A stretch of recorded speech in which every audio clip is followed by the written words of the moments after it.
Hey there, I'm Kevin Downey, and I run an agency called Kevin M. Downey, where we help B2B companies with their sales and marketing efforts.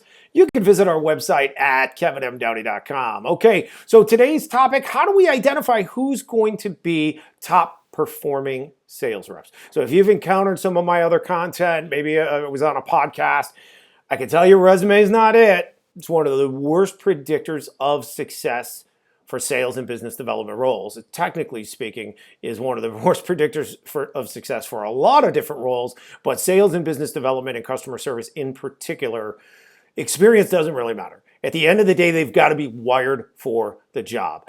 And the reason I know that is because we have been doing recruiting and training of sales reps for over a decade now. And one of the things over time we have noticed is that regardless of the experience, we see failing points in sales recruiting oftentimes, in business development rep recruiting. And the primary weakness that we see is that they are not built, they do not have the wiring pattern they aren't wired for business development, which is the hardest part for companies to hire. Reps who are going to go out with a mission, with conviction, and hit it day after day after day. Right? Follow the process and repeat it over and over and over again. It takes a very particular wiring pattern to find somebody who is really going to be good at that. And so I'm showing you one on screen. We use traits. We run all of our candidates for our clients, whether we're doing just remote recruiting or we're recruiting in their local area for in-office or territorial sales. We run every single candidate through our traits assessment. We have a few different job profiles already built into the system. We sometimes build custom ones for clients if they have a really unique kind of sales setup or the job's a very unique sales job.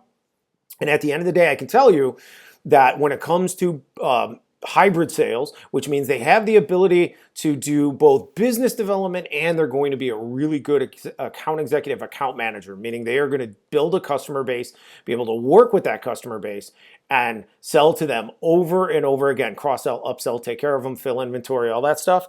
That's about 10% of all applicants we get. For pure business development, so if you look just at the business development side, it's about 15%. So I can tell you that 85% of all candidates that we get or applicants we get are not qualified to do business development. They're not a fit for it. They're not built for it. So at the end of the day, you have to have somebody who's wired for it because you need them to do the job and do it over and over again.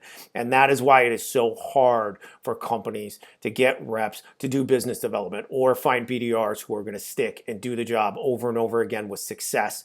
And this is what the wiring pattern looks like for pure business development, for example. Hybrid sales is a little bit different. So the ability to do both. And then we have pure sales where they're not doing any prospecting and they're going to do an account executive, account manager role, and they're going to be, selling to customers, filling in inventory, cross-sell, upsell, all that stuff, but they don't have to do the prospecting side, which isn't all that common, but it is something that we get a request for once in a while. So at the end of the day, the wiring pattern has to match. If it doesn't, they aren't even qualified. We don't even look at them. So when we're recruiting, they have to go through the assessment. The assessment has to match for BDR or sales, whatever we're recruiting for the client.